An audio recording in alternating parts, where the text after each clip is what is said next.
I have a novel to talk about.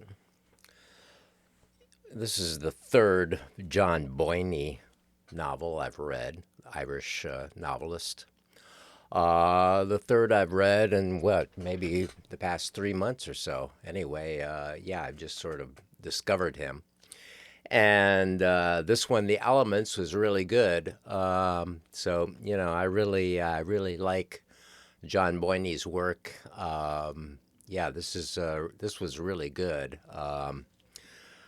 The Elements, I think they may have been released separately at one point. I'm not sure, but this is a brand new novel collection, September 25, as you can see. And I got it from the library. So, yeah, it comes in four parts: water, earth, fire, and air. And those are the elements, of course. And the what it is about it's about molestation of people, unwanted molestation of people in a intimate nature. So and it tells four separate stories, but they kind of intertwine and get all together in the end. And anyway, it's quite an epic. It's 480 pages, and I just finished it this morning, and I really liked it. Yeah, it made me think a lot about my own life and about my own past because it has things happening to children. It's not explicit in anything like that, but it's all kind of off stage. But it talks about these things and how these assaults by older people or by adults to children and to teens even really affects their lives. Like there's one story about a 14-year-old boy who has an encounter with a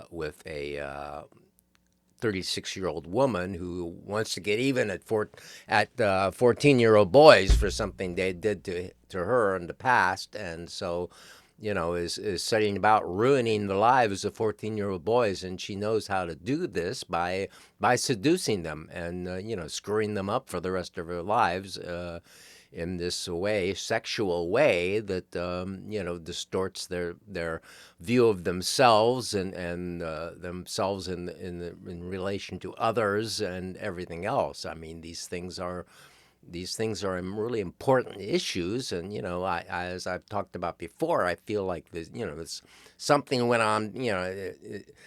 It's hard to feel sometimes entitled when you know what goes on with other people that are it's so harsh and terrible. But things went on in my life, as I've talked about before, with older boys, like when I was, I don't know, 10, 11, and they were like 15 years old, whatever, and I got in a lot of trouble out of that, and it has affected me, even to this day, like, what I do like now, even though I'm like almost, really almost 74 years old. And, it's like, well, I still have some kind of a sexual life going on out. Clearly, this connects to all that in me, and I know that I'm not really healthy in a proper way. So anyway, that's why this novel really spoke to me in a real particular way. And the thing is that John Boyne is just a really terrific storyteller, and all three of the novels that I've read were very, very good. This one is probably the best of the three.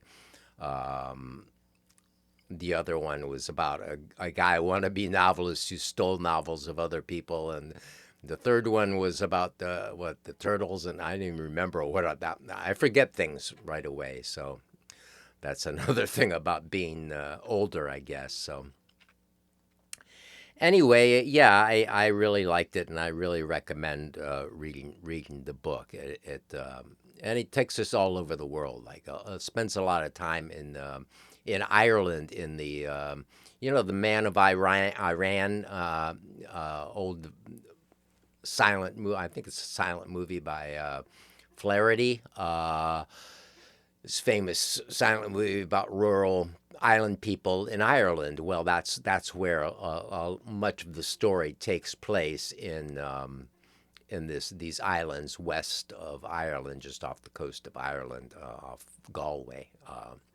So I get to learn a little bit about things like that, and about about the world around us in certain ways. But so it was really good. I loved the book, and I love John Boyne's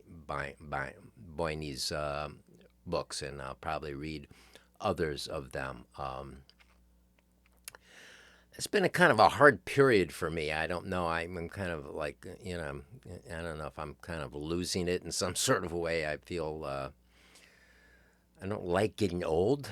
I really don't like getting old, and my birthday is around this time of year. So as fall comes and then my birthday comes, and everything is just like, okay, now summer's dying, and it's going into yet another winter. Oh my God, here we go again, and it's just it gets harder to maintain things, and I don't even know if I'm losing my mind.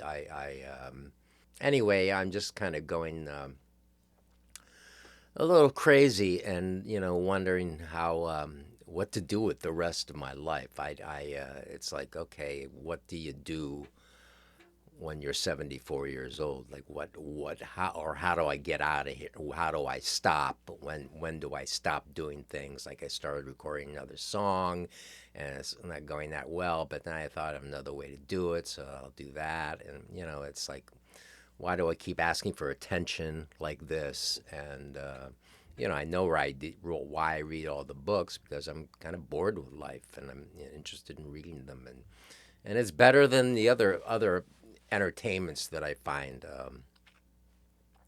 Because I watched The Substance last night, which is also quite a bit about aging and so forth, and self hatred of our bodies, and that whole trap of life we're caught in, with these life cycles and spinning through, and it's like, because once certain things are over, they don't come back. There's not like another season of like, there's probably going to be another spring, from here, but there's not going to be another springtime for little Stevie here. This is going to the inevitable final thing here, and how much falling apart and degradation, and trying to manage things, and asking for care. Is am I willing to tolerate? Well, not a whole lot. So we'll see what goes on from here. So. Also, I watch Due Dissidents quite a bit, and I like Due Dissidents. And another thing's happening. I've connected with Russell Dobler on this Due Dissidents a bit, because I met him at the pro-Palestine demonstration recently here. And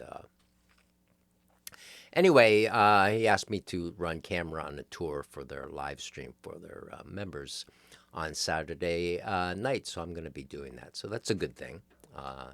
Get me out into the world a little bit. And I still have my job, and that's going well. I'm really grateful for that. And life is good, but these are really bad times. I mean, with the right wing all coming up, and this is not the kind of life that I wanted for myself, or for the country, or for the world, because of what America is doing to the world. And it's just sad, that it has to be this way. And I hate it. And I wish the big guys with big ideas would just chill out and let us all live together, instead of people with their utopian space ideas or fascist space ideas about how they can make everything work better for trillions of people or whatever they're all on about. But anyway, I think that's enough for now, and thank you for watching.